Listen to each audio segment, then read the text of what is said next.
Halo pemirsa GPR TV, dari Sabang sampai Merauke, dari Miangas hingga Pulau Rote. Bertemu lagi dengan saya, Rosti Triastuti, di program Kominfo Newsroom, Senin 15 November 2021.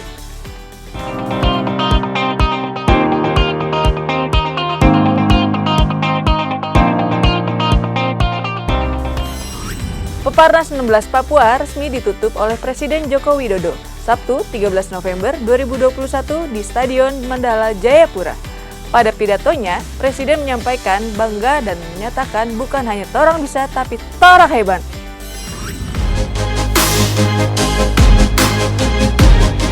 Pada penutupan puncak Pekan Paralimpik Nasional 16 Papua pada Sabtu 13 November 2021 lalu di Stadion Mandala Kota Jayapura, Presiden Joko Widodo menyampaikan apresiasinya atas penyelenggaraan Pekan Olahraga Nasional ke-20 dan Pekan Paralimpik Nasional ke-16 di Papua.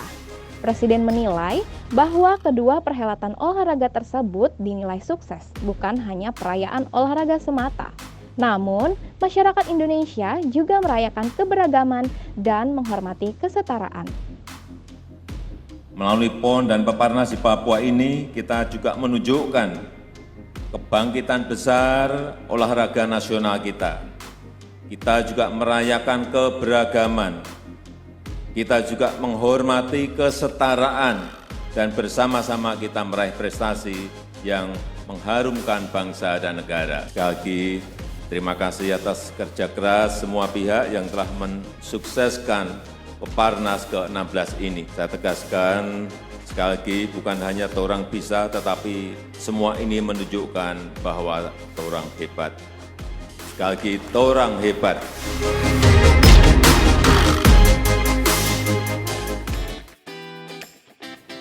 Dalam kesempatan yang sama, Presiden juga memborong aneka noken atau anyaman tradisional yang dijual mama-mama perajin di sekitar Taman Imbi, Jayapura.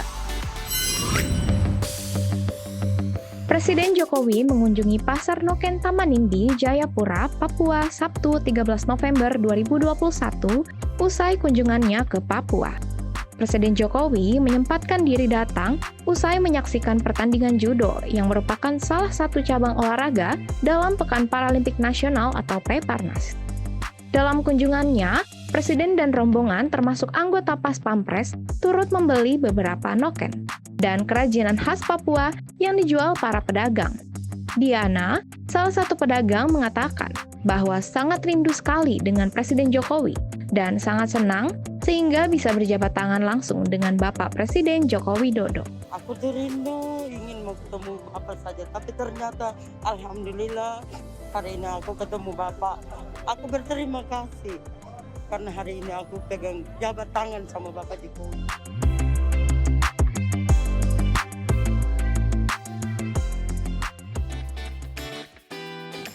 Kementerian Pendidikan, Kebudayaan, Riset, dan Teknologi telah membuat peraturan terkait kekerasan seksual dengan mengeluarkan Peraturan Menteri Permen Nomor 30 Tahun 2021 sebagai upaya menuntaskan kekerasan seksual di perguruan pendidikan. Berikut informasi selengkapnya.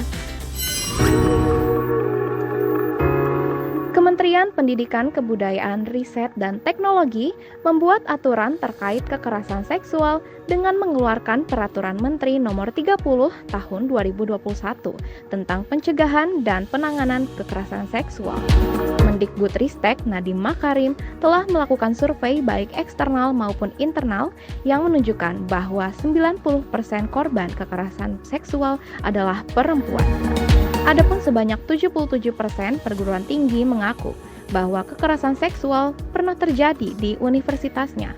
Namun, 63% di antara kasus tersebut tidak dilaporkan. Permendikbudristek tentang pencegahan dan penanganan kekerasan seksual ini adalah jawaban dari kegelisahan banyak sekali pihak, mulai dari ibu dan bapak orang tua, pendidik, tenaga kependidikan, serta dan yang terutama mahasiswa dan mahasiswi di seluruh Indonesia.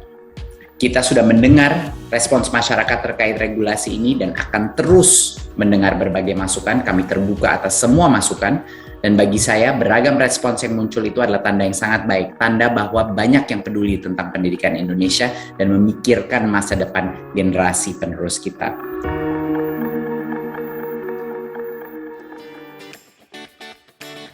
Kementerian Pemberdayaan Perempuan dan juga Perlindungan Anak mendukung terbitnya Permendikbudristek Nomor 30 Tahun 2021.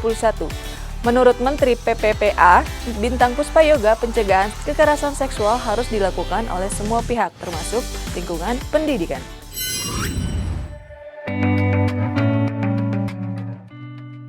Kementerian Pemberdayaan Perempuan dan Perlindungan Anak mendukung terbitnya Peraturan Menteri Pendidikan, Kebudayaan, Riset, dan Teknologi Nomor 30 Tahun 2021 tentang pencegahan dan penanganan kekerasan seksual di perguruan tinggi. Menteri PPPA, Bintang Puspayoga menilai, pencegahan kekerasan seksual harus dilakukan oleh semua pihak, termasuk lingkungan pendidikan.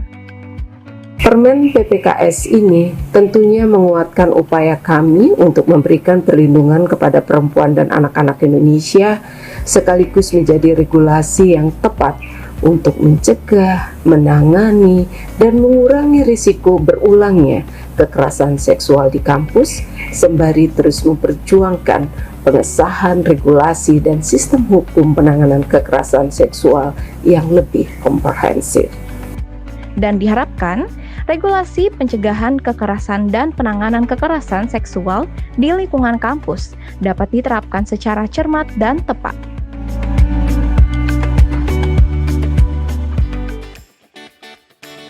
Menteri Komunikasi dan Informatika Johnny G. Plate menyebut Indonesia telah memperkuat kerjasama regional dengan Malaysia. Hal ini disampaikan langsung usai penandatanganan MOU LKBN antara dengan bernama di Kuningan, Jakarta. Menteri Komunikasi dan Informatika Johnny G. Plate mengapresiasi dukungan yang kuat atas hubungan kerjasama regional di bidang media antara lembaga kantor berita nasional Antara dan kantor berita bernama dari Malaysia. Menkominfo menilai Indonesia dan Malaysia memiliki aspek kultur yang sama, yang juga dapat mendukung pertukaran program agar hubungan masyarakat antar kedua negara semakin erat. Oleh karena itu, diharapkan dengan kerjasama yang berlangsung dapat mengadopsi teknologi informasi untuk memperkuat hubungan antar masyarakat kedua negara, serta sebagai wujud nyata transformasi digital di tingkat masyarakat dan pemerintah. Di relasi tidak saja di antara pemerintah, tapi di antara grassroots itu bisa dibangun dengan baik. Saya juga menyampaikan dan mengingatkan agar baik LKBN Antara maupun bernama perlu juga segera mengadopsi teknologi digital ya sebagai medium transmisi informasi.